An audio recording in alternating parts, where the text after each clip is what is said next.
You're listening to the ESO Network, your station for all things geek. Ian, look at this. What, it's a police box. What on earth's it doing here? I mean, these things are usually on the street. I feel it. Feel it, you feel it? It's a faint vibration. It's alive. Earth Station Who? A fun mashup celebrating nearly 50 years of Doctor Who universe. Hold tight. You never know where the TARDIS is going next. Who are you? Yes, I'm glad you asked that again. Bit of adrenaline, dash of outrage, and a hint of panic knitted my brain back together. I know exactly who I am. I'm the Doctor. Sorting out fair play throughout the universe. Now please, get off this planet while you still have a choice. Hey everyone, welcome to another episode of Earth Station Who. That's right, folks. We are so stuck in the middle of the dead zone for Doctor Who right now. So we are trying to grasp and find different things to talk about over, we have 55 years worth of information to talk about. So it's not so pathetic and such to, just say we're grasping at straws or going from, what do you want to talk about? I don't know. What do you want to talk about? So we got some great stuff to go for. And, at least we're done with E-Space and we don't have to go back to that ever again. Yay. Unless we want to talk about Warriors Gate some more. We can always do that. Warriors Gate. No. So we are going to be talking about the first Doctor story, The War Machines. And we got a great crew to talk all about that one. And joining us once again is our friend Anthony Williams. Welcome, sir. Good evening. And, it's funny because certain doctors I think of for you more than others, but partly I brought you on the show tonight because you have a brand new podcast to promote. I do. So it's called Watchers in the Fourth Dimension. We can be found on most podcasting apps. There are four of us who are watching through Doctor Who in order. At the time of recording this tonight, we have released episodes through to the Keys of Marinus, I believe, and we've recorded up to the Dalek invasion of Earth. So there's a lot more to come. So you definitely have. And it's awesome because you also have a friend of the show, Julie Philippek, is on with you. Yes, she is. And it's her first time watching through classic Doctor Who, so her perspective is wonderful. That is awesome. What is, how far did you go back? Because I know you started later and then you went back to watch the old series, didn't you? No, well, so I grew up on classic Who. So I was born in the mid-'80s.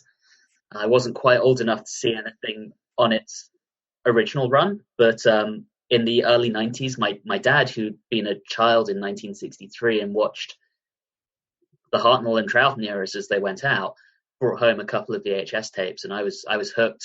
I think he originally brought home the Mind Robber, the Time Warrior, and the Ark in Space. So I grew up on classic Who, and by the time Rose aired in 2005, I had seen most of it, but not quite all of it.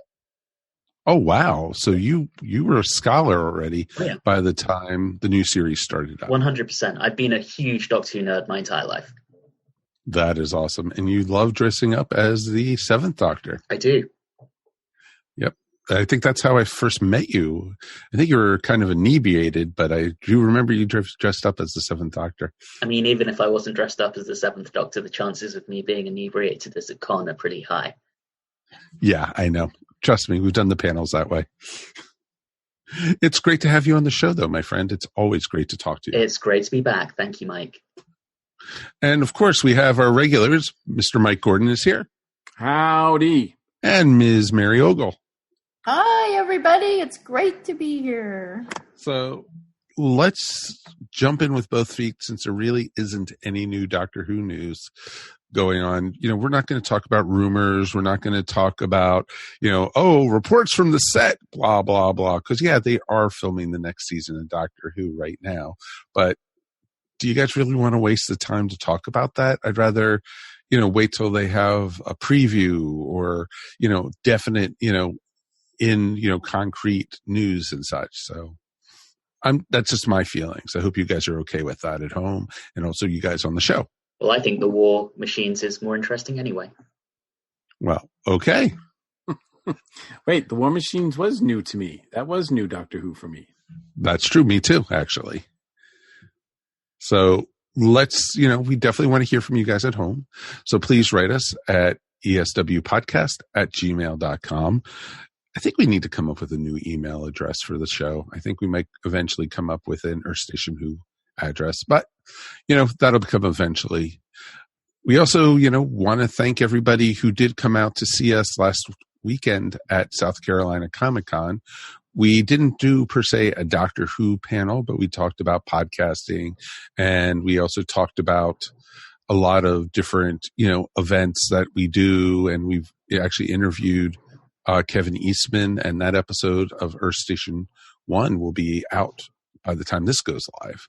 So definitely give it a listen. And we also got to talk to wrestling legend Mick Foley, and we just had a blast. And we talked to a lot of Doctor Who fans at the con. A lot of great Doctor Who cosplay. Oh, yeah. A lot of Jodie, actually. A lot of, especially young girls dressed as the 13th Doctor, which they did have really nice. A TARDIS that for photo ops. Yes, they did. And, it was actually a lot of fun. There was a couple Daleks we did see at the show. And it was just always nice to see people bringing the Doctor Who love to a con. And so, bravo to everybody. So definitely, if you ever get a chance, South Carolina Comic-Con 2020 has already been announced. So for the dates at the end of March 2020 is now up on the website. You go to South Carolina Comic-Con or SC Comic-Con and check it out.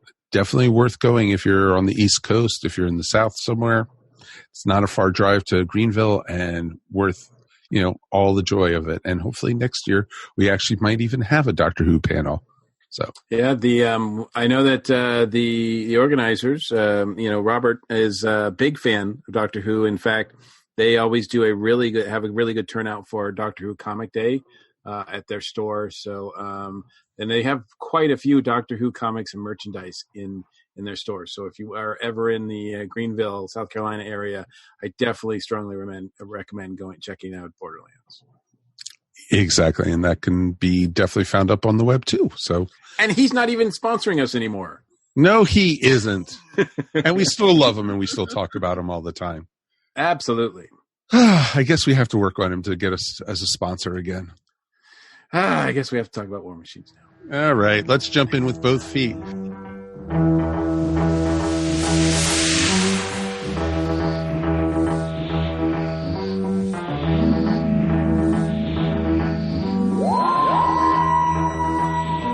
We are going back to June 25th, 1966, and we are looking at the four-parter of the War Machines. And this was actually one of them that had been lost at one point, that a few of the episodes were erased, and that they were able to get in from different collectors and different finders and people who've been searching for the stories. They actually found copies of the story. Yeah, it's interesting. They kind of cobbled it together for the DVD because they didn't have, nothing was complete, but they had enough of different sources that they could put it all together. Exactly. And you could tell in certain parts, especially on the DVD, where it was pieced together because the audio might not be that great, or how did that person get to this point or something? Magic. Exactly. There was a couple points where Ben was like, how did he get there? Type thing. Ben is a very fast runner. Yes. Well, when here's a question going out to all of you guys. This took place in 1966. At that time, it was current time, and the mail tower was new. Correct, Anthony? Correct. And so they were, trying to get, everything ready for, announcing the big announcement of this. This was at the time the largest tower in, I think, the UK. So yeah, and I think it would remain so, I think, until the 1980s when they put up the NatWest Tower in the City of London. So probably for 20 years. oh wow. So, and it's very striking. It is a very striking looking building, especially because it has those like microwave towers underneath the observation decks. And what's pretty cool about it, so I did my MA at University College London, which is in the same part of London as what was the Post Office Tower and is now the BT Tower. And they've changed it with the times, so now it's got LED screens all around the top that change with different advertisements for BT and related brands. So it's oh wow, still around, still going strong. It's just been modified a bit. And I watched the extras, and it's not open to the public anymore. No, there was some. I believe there was a bomb threat. Possibly even they managed to defuse a bomb before it went off. There was like a revolving restaurant, kind of like Polaris in Atlanta or the Sundial. But someone tried to bomb it, so they shut it down, basically. Oh wow. I actually quite familiar with this tower as well. When I did my internship at the British Film Institute, it was right along the line in the area of the tower. So I saw this every day. So didn't go in it, but it was always there, kind of looming. And that's what it kind of does. It just kind of looms over that area of London. And Mike, you might be familiar with this. I don't know if you were a Doctor Who fan back then, but it's very close to the famous Fitzroy Tavern in London, which is where in the late 90s and early 2000s, in the wilderness years, the great and the good of Doctor Who fandom used to get together there on I think the first Thursday of the month and get wasted. Oh, I used to hear tales of the Fitzroy Tavern. Yeah. And I've, fellow podcasters who actually shows I used to listen to before I started Earth Station One used to, some of them actually did episodes from there. And it's like, so it's almost a place of legend. I went a few times in the mid 2000s and it was always a good time. The time that I was actually in London, that I spent in London, which was around 1989, I was well out of Doctor Who, actually. So I only can imagine what my trip would have been like, my time over there, had I fully been a Doctor Who fan, fully embraced at that time. But nope, I wasn't. I had a lot of other things going on at that time. So. Gotcha. No, it totally makes sense.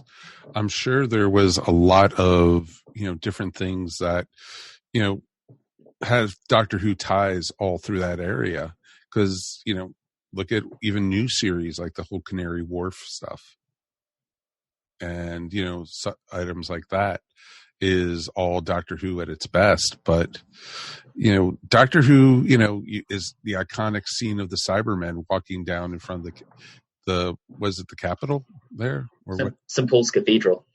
Yeah. So it's pretty amazing, how much of London is in it.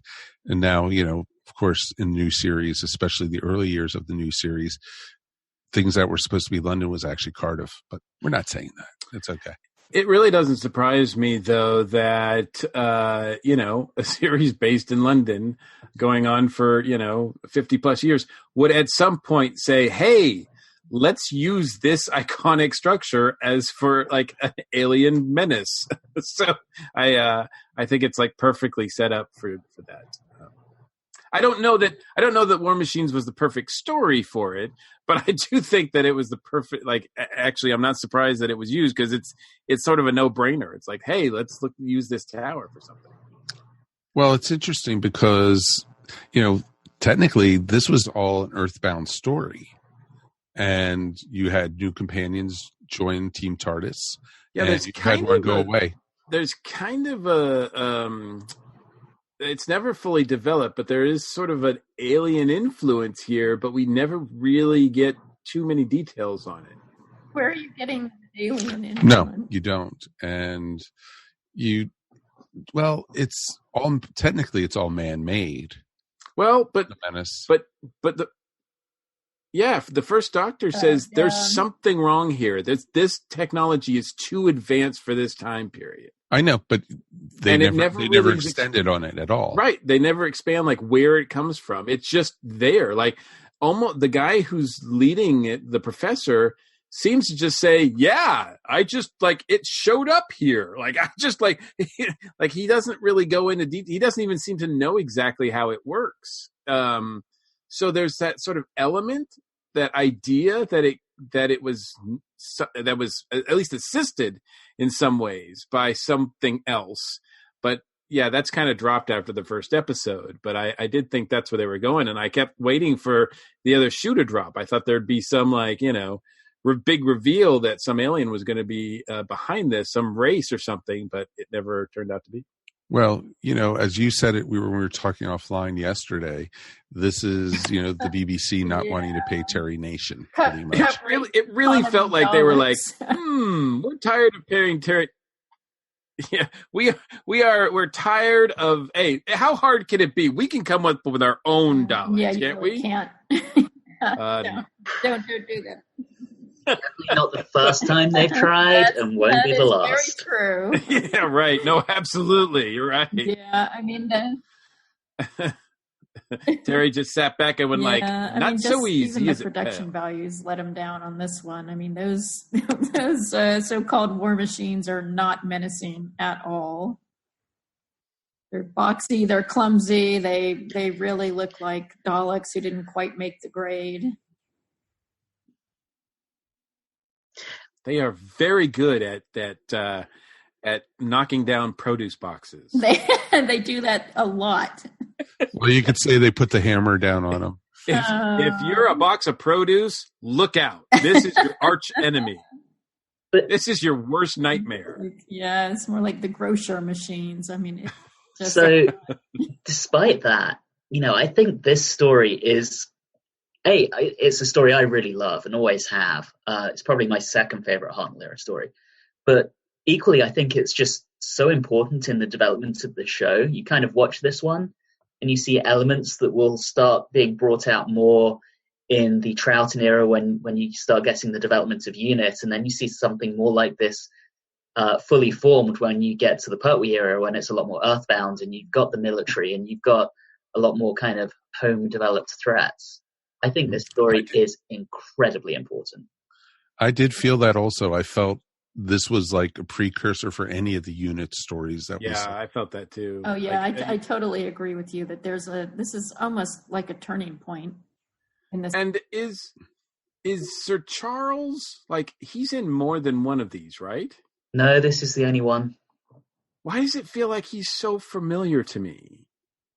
Like, it just seems like it's an archetype that we've seen. It could be. It could be. Because I'm just thinking that the Doctor has always had some friend that was high up in the government that, that helped him out prior to or other than Unit. Yeah, he seems like a proto-brigadier in a way. A little bit, yeah. I could definitely see that. And I love how accepted the Doctor was right away. And it felt more like newer Doctor Who from here. That, the Doctor automatically is, oh, you're the Doctor. We were expecting you, that type of thing. Or, and it just felt very, very, familiar. And folks, for a little bit of trivia, this is the only time he's been referred to as Doctor Who. Is this the only time? Yeah. That's the other reason that I thought that that Wotan was had some alien influence, because he seemed to know who the Doctor was. Well, he knew, and he was like, I need was right away. Yeah. So I thought, okay, he's got because even the Doctor's like, how would he know that? And it's a good question, but it's never followed up on. Yeah, and it was just because Wotan was the only creature in the whole history that had referred to the Doctor as Doctor Who. And at first I thought it was the Doctor Who is, something like that. I thought so too. But no, it kept on referring to as Doctor Who. And it was just like, Because originally in the credits, it said Doctor Who. And later it became just the Doctor. I think it said Doctor. Didn't it say Doctor Who for a while? Like even into the Tom years? Yeah, I think it wasn't until, I want to say season 18 when it changed from Doctor Who to the Doctor. And a little tidbit on that, most of the Doctor Who stories right up until I think sometime in the Pertwee era were actually scripted as Doctor Who and, so this one, the script would have read Doctor Who and the War Machines. Exactly. And that's why when you get to the Silurians, where you have a new director who didn't really know the ins and outs and the nuances of it, misunderstood the intention and actually put Doctor Who and the Silurians as the broadcast titles. Mm-hmm. Well, back then also, I know with the first Doctor, each episode had its own storyline title too. By this stage, they've got past that. So this was episode 1, 2, 3, and 4. Right. But yes, certainly earlier. I guess I just feel like it because, you know, actors like Tom would always refer to themselves as like, when I played Doctor Who, like he would always refer to himself as Doctor Who. So maybe that's where I just attributed. I thought that's what he was credited as. But and of course, we do get Missy calling him Doctor Who at one point as well in the Capaldi era. True, very true. But it was really interesting. But yeah, it just felt this whole storyline. There was some jumble, and you literally had a companion leave halfway through the episodes. Yeah, and poor Dodo. That's jarring. I mean, just her contract ran out. Yeah, she's suddenly not there anymore, and she's mentioned very briefly at the end. Oh yeah, she decided to stay in London and wishes you much love. I was like, what? She didn't run off with the Time Lord, or she didn't, get dropped off in the wrong town or the wrong era, or this is my introduction to Dodo. I had not seen anything with Dodo before. You're not missing much. I didn't feel like I needed. She's kind of a Susan surrogate and not a very good one. Mm-mm. Yeah, at first when it opened, I was like, "Is that Susan?" Like it was I don't know, maybe I was tired, but I had to kind of squint and go, "Oh no, that's not." No, because it was for a while. It was Dodo and Steven. Yeah, and Steven left in the serial immediately before this, The Savages. Exactly. But shortly, once in the first episode, once they introduced Polly, I'm like, "Oh, I know Polly." Mm-hmm. And then Ben shows up at the bar, and I'm like, okay, I know where we're going here. Mm-hmm. It's the beginning of the end for the first Doctor. And apparently, I don't know if this has changed, but apparently for the longest time, this was the only surviving serial with the two of them. Complete, yes. The complete, yes. Complete one, yeah. Yeah. So obviously... Yeah, because I know I've seen them before, but not in a complete story. Mm-mm. Because Ben and Polly go all the way into the second Doctor's era, even after Jamie joins the crew. And so, because they leave when Victoria joins. And so, right from the beginning, though, Ben is a man of action. He's a, Navy guy. And he was quite good in this. I actually enjoyed him. I love Ben because you think about the male companions that you've had before, which has really only been Ian and Stephen, and they're kind of a bit posh. They're, very well put together. And then suddenly you get Ben with his South London accent. Will knock you out. I love it. Come on, Doc. What's going on?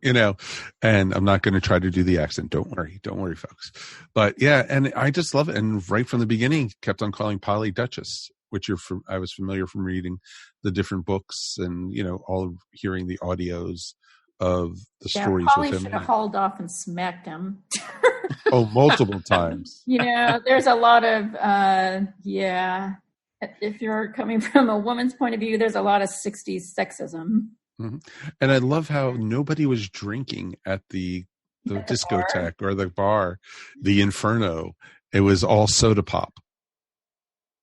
And it was just like, Yeah. Well, I mean, This is a Kind of family show. of course, and kind of surreal seeing the Doctor in a bar.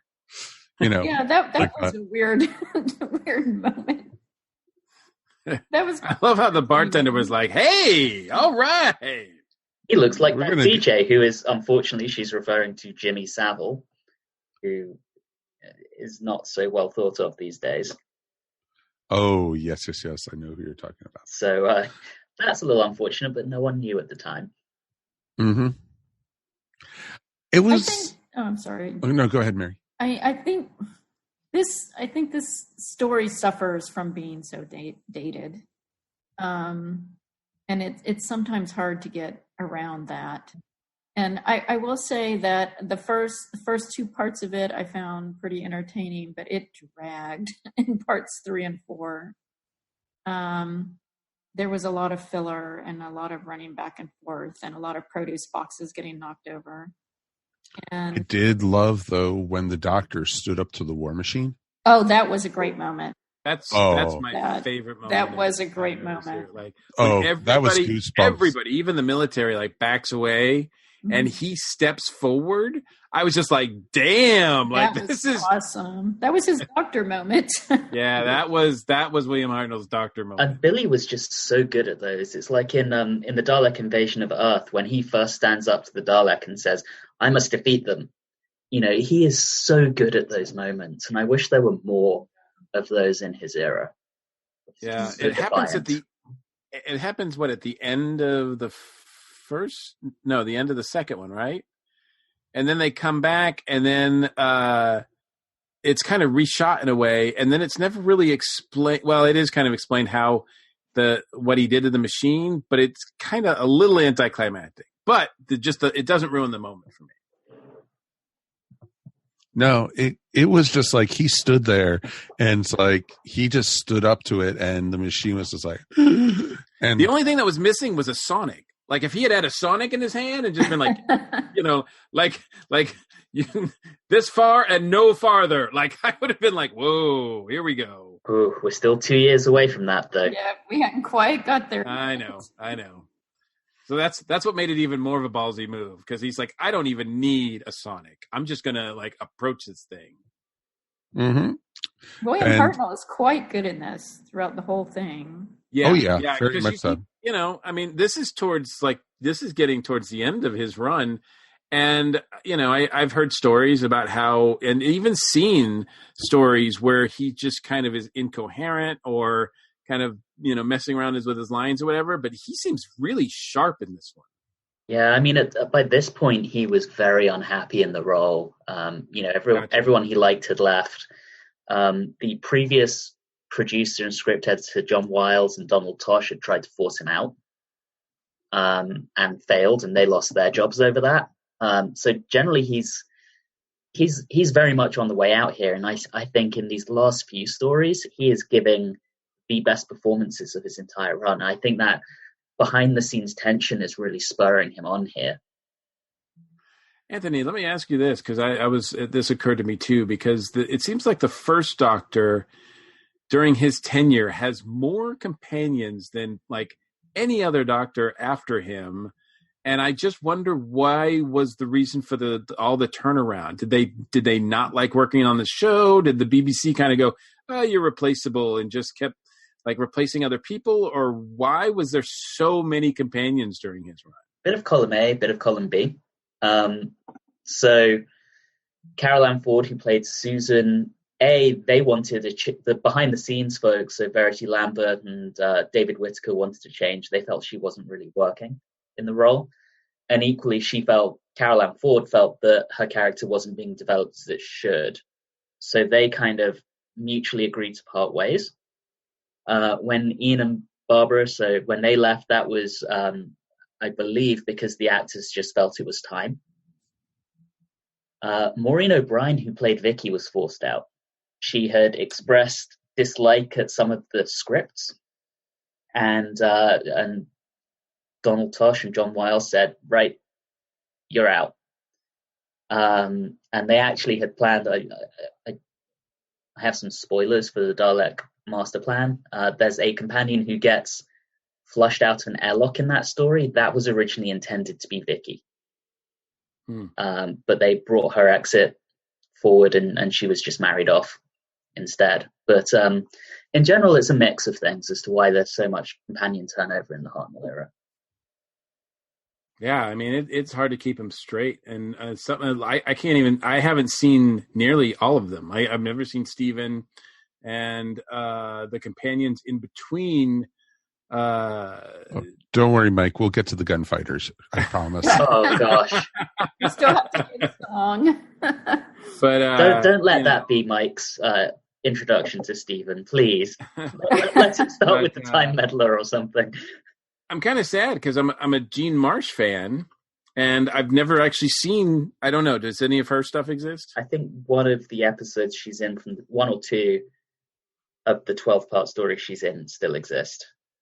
I love her name, her companion name, Sarah Kingdom. I just think that's awesome. Oh, and she does not have a very pleasant time. No. I know. I know what happens to her character, but at least I mean I know.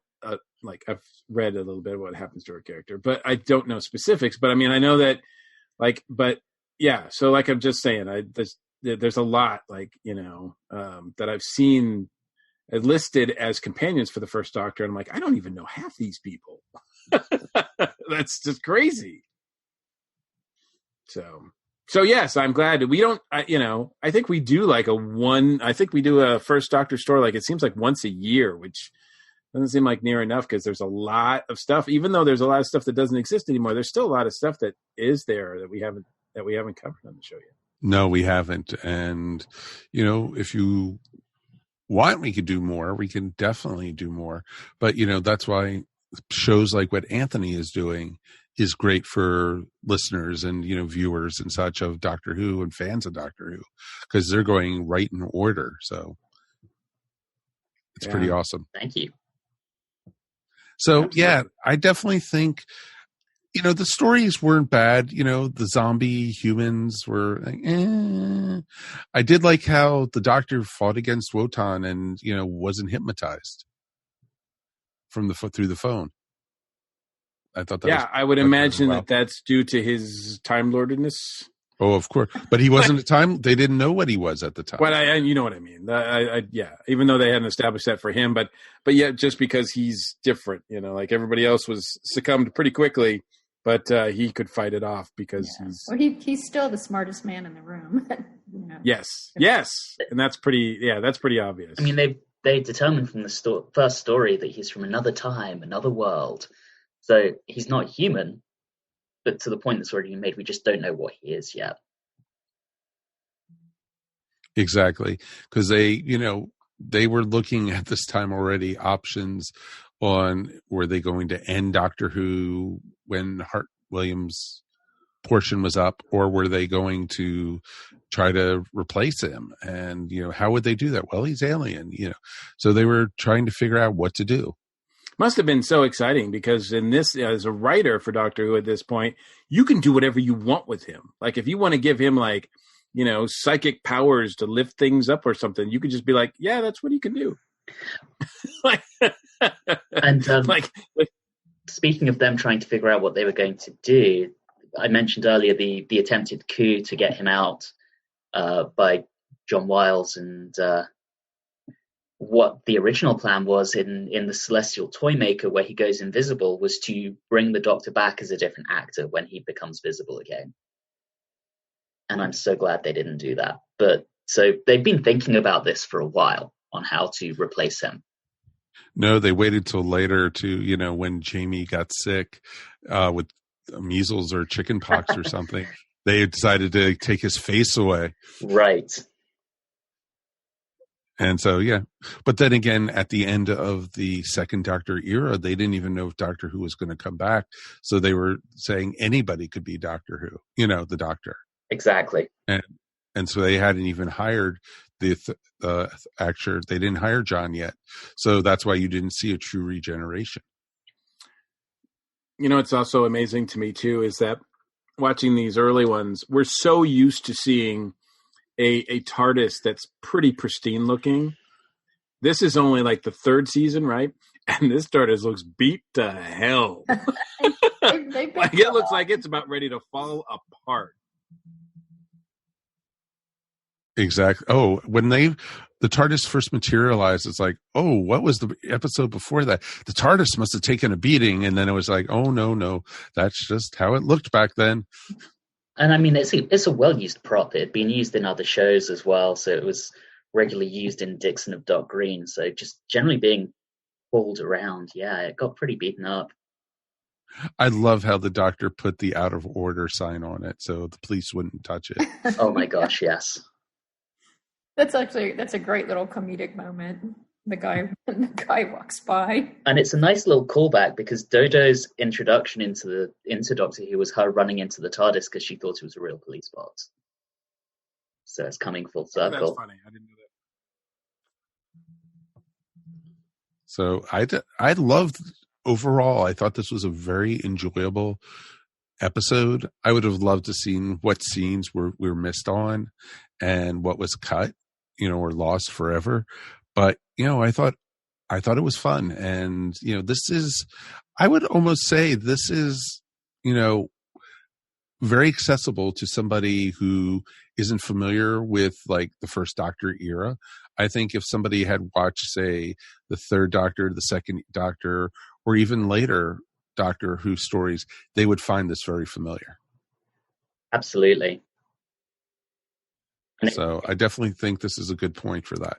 It helps that those first two episodes are so snappy in their pacing as well. So they're so easy to get into. They really just kind of draw you in. First two episodes. You mentioned that there's some stuff in here that's really, that turns out to be really important as far as the Doctor Who mythos. What other, if we haven't mentioned it already, what are some of the other items that you picked up on? Not so much in terms of the mythos, but in terms of the tone of the show to come over the next, I want to say 13-ish, 10 years at this point. So until the Tom Baker era. So you've got a kind of slightly faster paced, contemporary setting, right? And the show hasn't really done that much to this point. On top of that, you've got the military involvement, you've got an Earth-based threat, and the Doctor kind of getting in with the establishment. And that's really what we start to see as the Troughton era goes on, and then obviously in very full form by the time we get to the Pertwee era. So it's just kind of setting the tone more than anything else. It reminded me, I kept thinking of the Pertwee era. I mean, it reminded me so much of, or kind of foreshadowed the whole feel of that era, or at least when he's earthbound. Exactly. That's fascinating to see. I will admit, even though I had problems with the story in this episode, it was, as far as the history goes, it was fascinating to watch these things being born and knowing how they carried through, and even till today. And it's, there's still a lot. There's a lot going on in the first Doctor era that is still part of the mythos today, and I love that we haven't lost that. 100%. Yeah, we talk about, and one of the things we talked about with this past season of Doctor Who was how crowded the TARDIS is. But if you go back to the roots, the first couple of Doctors, it was not very common for the Doctor to just pal around with one companion. I think when I saw, and it really hit me in the face when I saw like just Dodo get out, I was kind of like, oh, there's just two of them. Like that seems so rare in this era. No, very much so. It's interesting because even when it was just Stephen and Dodo, that was rare to just have two companions. Because, before that, it was always three. And you didn't get three until Jamie joined the crew in the second Doctor era, and that was very short-lived. And then it pretty much was standard two, and then finally one until, Adric joined. Well, he gets it. We take it like, wow, these stories, it must be so difficult to to try to make sure that everybody's got equal time, et cetera, et cetera. But back then, they didn't know any different. They were just kind of like, yeah, that's what we just normally have this many people. Like, you know, I mean, I mean, sometimes they still find difficulty, have difficulty with finding something to do. I think in this one, with Ben and Polly, it's pretty easier. It's a lot easier because they're already like they're part of the story because they're not yet companions. Also, the thing to think about is at this time, Doctor Who recorded for basically 48 weeks of the year. So they couldn't really get through that with one or two companions. They needed to kind of distribute the load and allow for everyone to have a week off here and there. So having a more crowded TARDIS really helped back then. Yeah, it's true. You're right. I can several of the early ones that we've done. It seems like there's always one companion missing from one of the stories, from one episode or one chapter of the story, because either they were sick or they were on vacation or this, that, and the other thing. So yeah, it seemed like they always needed to make sure that there was someone around to pick up the slack, really. Right. Yeah. And Ben and Polly are good here. I mean, even though I was griping about Ben earlier, I actually like Ben. I like Ben and Polly. They're good, strong characters, and they're definitely a part of the story. They help to carry it along. I think one of the weaknesses of the episode is that a lot of the secondary characters are not developed. So they become a bit of caricatures, and you just don't really get to know them. But Ben and Polly are great here. I mean, I really enjoy them. And I think, I know that it's difficult when your main bad guy is an AI or a machine. So it's kind of there's not a lot of personality you can develop there. But I know that I've seen John Harvey in a few other things, and I know that he's like capable of like really amazing, like especially bad guy performances. And I kind of, when I first saw him, I'm like, oh, this is going to be good. He's just going to chew scenery up, and he doesn't really. He kind of, as a matter of fact, I think he kind of disappears for like the third episode, really. Yeah. And then really just briefly at the end of the fourth. Yeah. So I was kind of disappointed. Yeah, because then he just kind of wakes up and is like, "What happened?" But he has kind of a thankless role. Yeah, that's true. They all kind of do in that. It's much more dynamic in the first episode when they're all kind of, fighting each other, or there's some drama there between them. But once they're all taken over, then they're kind of just simple, one-dimensional stories, characters there. You mentioned how the enemy is fundamentally an AI, and one thing I always thought was so cool about this story was the notion of a network of computers across the world. So, this is 1966. Yeah. The kind of genesis of the ideas that would eventually become the internet, things like the NPL network, etc., were really in their infancy. They existed, but they weren't widely known about at this time. So this was really cutting edge from a technology perspective, and that's so cool. Yeah, the fact that you could have this network that ties in the White House and London and all these points over the world is just like, I mean, we take it for granted now, but back then it was like, this is something that we don't have. You know what's really funny though is WOTAN probably had as much memory as my calculator sitting here on my desk. That. Yeah, I love the first scene of the typewriter and the teletype, where the doctor asks him the square root. Oh yeah, when he asks him the square root, and we have to wait. The dot matrix printer. Still it's typed out. Oh, dude. I have stories of having to write papers and having to have that printed out like that in college and stuff. But that was actually that was a cool scene because the doctor asks about the square root, which I thought, well, that's kind of a boring question. And he's like, he figures it out in his head and he's like, oh yeah, he's right. And then Dodo goes she's like, I'll challenge this thing. And her question is, what's the TARDIS? You're thinking, wow, that's pretty ballsy for a companion to do. And when Wotan answers, it's just even more striking. And that should have been like red flags all over the place right there. The doctor should have been like, whoa, wait a minute.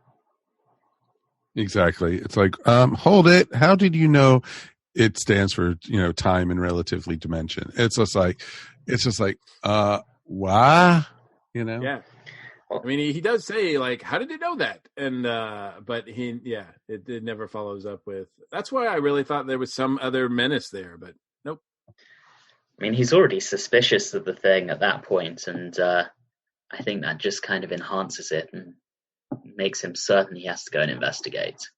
Yeah, because he's like, right when they get there, he's like, his doctor sense is going off because he says, and this is another thing. He says, I sense something that I haven't felt on this planet since like the Dalek invasion. Dodo's like, the what? And he's like, never mind. But I'm like, oh, so we're like getting like Dalek tie-ins here, but no, like I said, it kind of raised, the first episode kind of raised my expectations for a third act that never came for me. No, understandable. It's just like you expected more, and I didn't expect Wotan to be taken out by the rogue robot. I was like, how did they get upstairs? Like Daleks can't get upstairs at this point. Elevators, dude. Hello. I mean, that.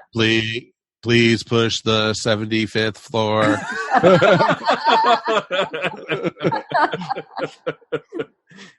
Yeah, because I can't imagine it taking its hammer and trying to press the elevator. and I love, it was like when the people were fighting the war machines and smoke was coming out of the guns and it was supposed to be killing them. It's like, what? Yeah, that was pretty lame. But, what they could, what they had. No, and, it's just like, why can't you just push that machine over? It looked like it was very easy to tip. And it was just like, I was just like, there was, they were the weak part for me. And I did, though, it was enjoyable and it moved, like you said, through the first 2 episodes. And then there was things in it. But I like a lot of the scenes, like with the soldiers and everything, because I said, all right, which one of them is the brigadier? Which one is he going to be? Where's Benton? Where's, And so it's just. I think one thing on this is maybe the pacing's a little off. Those first 2 episodes, it's like it's a breakneck pace, and then suddenly we get 2 episodes of padding with war machines knocking over boxes. I wonder if those first 2 episodes could have been paced maybe a little slower, and we could have had less padding in the latter 2 episodes. Yeah, well, this happens a lot in classic Doctor Who, where it's they're just trying to fill time. Yeah, and it's so easy to be an armchair critic. Yeah, exactly. I mean, hello, have you listened to a podcast lately? Hello, this probably would have worked a lot better as a 2-parter, but they had to fill a 4-parter. Right. I was just hoping when I picked up the box and was about putting it in, please don't say it's a 6-parter. Please don't say it's a 6-parter. So at least it wasn't. And, I had fun with it, and it was a great introduction to new companions. So there you go. All right. Any final thoughts before we go ahead and rate this? Well, okay. 1 out of 5 TARDISes, 1 being the worst, 5 being the best. Anthony, you're the first. 4. Hey, this one's just a really great late Hartnell story that moves at a good pace and sets a tone that will be prevalent through the show for years to come. I think it's fantastic. I got to agree with that. All right, Mary. Ooh, I think 3. I mean, this one's just kind of, it's like the first parts. The first 2 are maybe a 4, and the last 2 are maybe a 2. So I'm going to average it out as a 3. I mean, it's kind of a pedestrian story, and I think it suffers from being dated, because even though at the time this was more innovative, It's basically the arrogance of the scientist who didn't consider the consequences of his technology, creating his technology. It's fake science, man. Yeah. But it's not really, there's no depth to this story. There's no depth to the secondary characters, but it moves along at a fun pace for the first two. And it's a great performance by William Hartnell. It's actually a good introduction for Ben and Polly, and a bad way to lose Dodo, but she wasn't a huge loss, to be honest. No. So yeah, I'm just going to kind of give it middle of the road 3. Okay. No, I love it when they were going to try to kidnap the doctor, and they even had the chloroform. He gets in the cab and yeah, exactly. I was expecting them by accident. I was fully expecting them to grab that guy who came out of the cab. Right. Instead, hey, we got the doctor for you. That is not the Doctor Who. That is not Doctor Who. Yeah, exactly. All right, Mikey. I'm gonna give it a 3 as well. I like I said, I think the first episode kind of in my head promised me things that I just didn't get delivered, but I did like the performance of Hartnell, like you guys have said, that this is, like I said, we don't see enough of him, and we haven't seen, or I should say, I haven't seen enough of him. I think I've seen quite a number of his stories, but there's still so many more to see. And he's really, really good. I mean, he's the guy that set the tone for everybody. And I just, I love it when he has like honest to goodness doctor moments that you're just like, whoa, this is why, the franchise started, because of this guy. And I, the fact that it's, we're seeing the companion go and a couple of companions come, that always makes it a little bit more interesting. I think as far as, certainly as far as the franchise goes, to experience that. I like Ben and Polly. All right. I think I've seen, I've seen a couple of other stories with them where I wasn't as impressed with them, but I do, like their introduction for the most part here.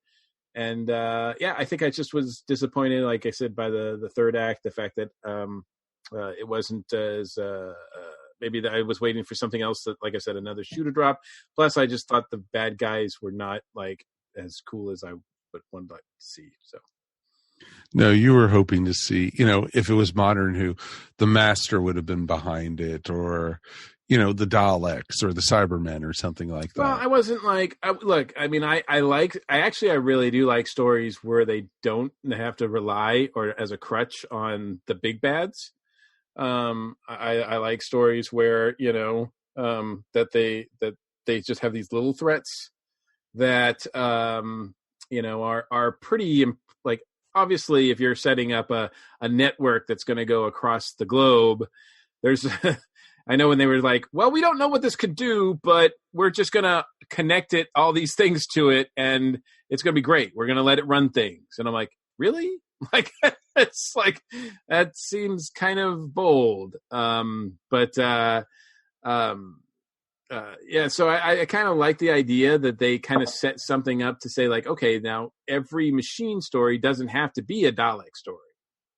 But this is, like I said, a pale imitation of a Dalek, really, and I just was hoping for better.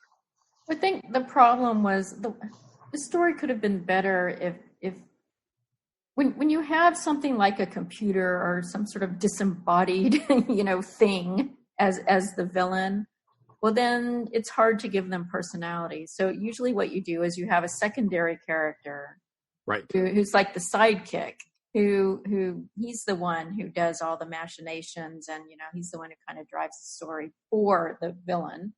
And that didn't happen because they hypnotized Professor Brett, and it would have been more interesting if they had made him be serving WOTAN willingly. For whatever reason, he'd gone mad, or he just hated the world, or whatever it was. Then he was just having a bad day. Right. He could have he could have really had fun, Yeah, or if he had like a legit reason, like computers should run things because humans just muck up everything. Yeah, I mean, just taking that to the extreme. Places. But yeah, and like I said, I like that actor a lot, so I was kind of hoping for more. But no, I mean, like I said, I'm not like crapping on it. It did move for me. I didn't feel like it dragged terribly throughout the whole story, and it was cool. Nope, agreed. All right, I'm going to give this one a 4 also. I enjoyed it as far as first Doctor era.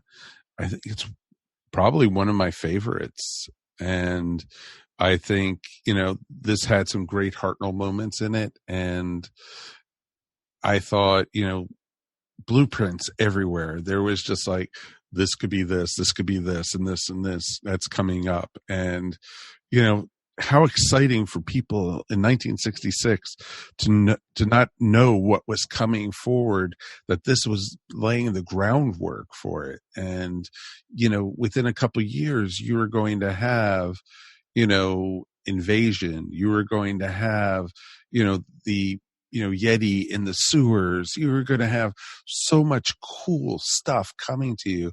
And this all laid the groundwork for it. And it was just a lot of fun. And, I like it. I'm actually probably going to watch it again fairly soon. So, that's how much I enjoyed it. You and I are on the same page, Mike. Yeah, well, you're going to have to for your podcast. True. So, but yeah, that's, it's definitely, this was, a lot of Hartnell. Sometimes the Doctor was hard to like. And, there were episodes in the Hartnell era where I can't believe this is the same character I'm watching 50 years later. It's just not, it doesn't feel like even the same show. The only thing that is the same at all is the police box, and not even, but the character itself, who was supposed to be this character that you were supposed to be rooting for or helping, hoping could save the day. There were times in his era where I could care less. Particularly the first season. Oh, exactly. He was completely unlikable the first season. Hell, in the first storyline, he was going to kill, a caveman with a rock. And he also was going to leave the companions in the Stone Age, Ian and Barbara, and just take Susan and leave them and go wherever and start over again. This was just not a likable person. And, in this story, he was the Doctor all the way through. And, definitely recommend this for folks. And I know you can find it on disc on our Amazon site. And, it's a lot of fun, definitely worth picking up. And I know a few of you have watched it through BritBox and such because it's available there too.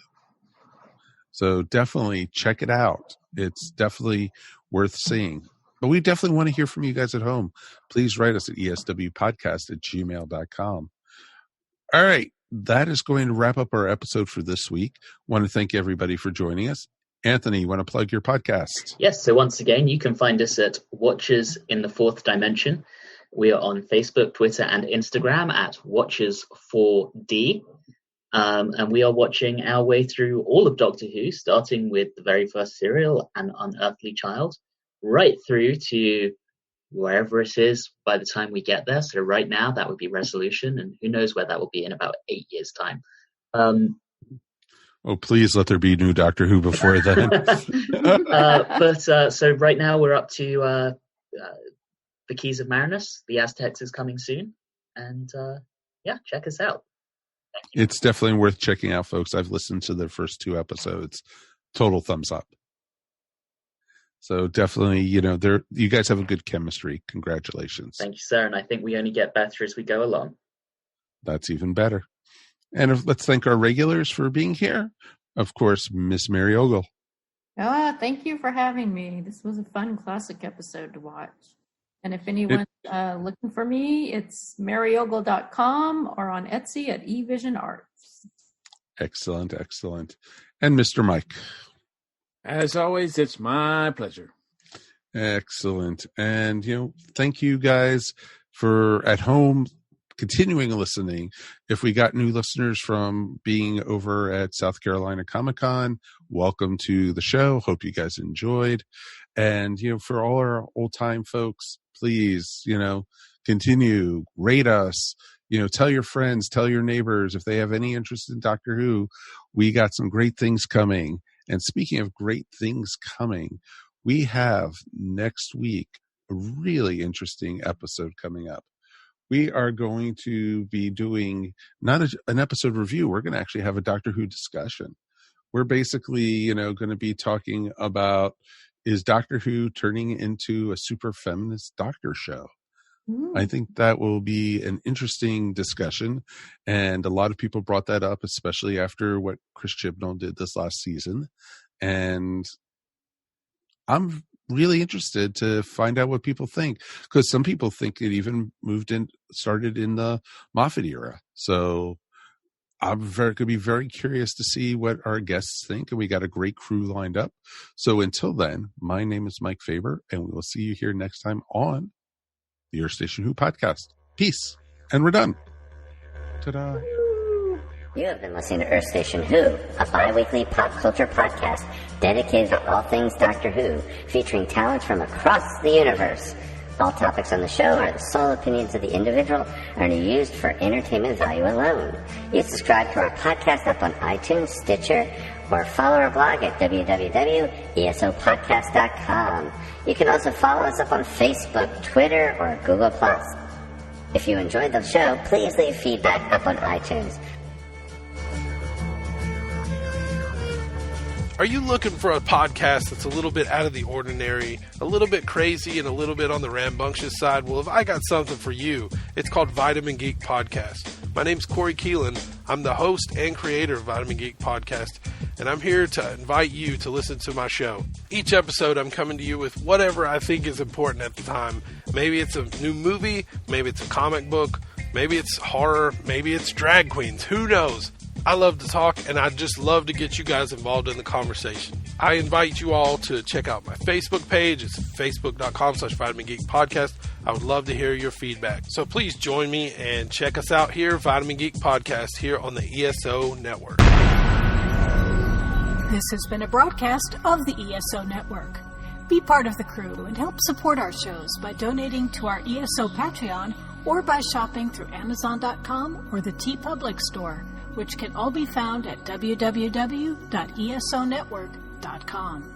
The ESO Network, your station for all things geek.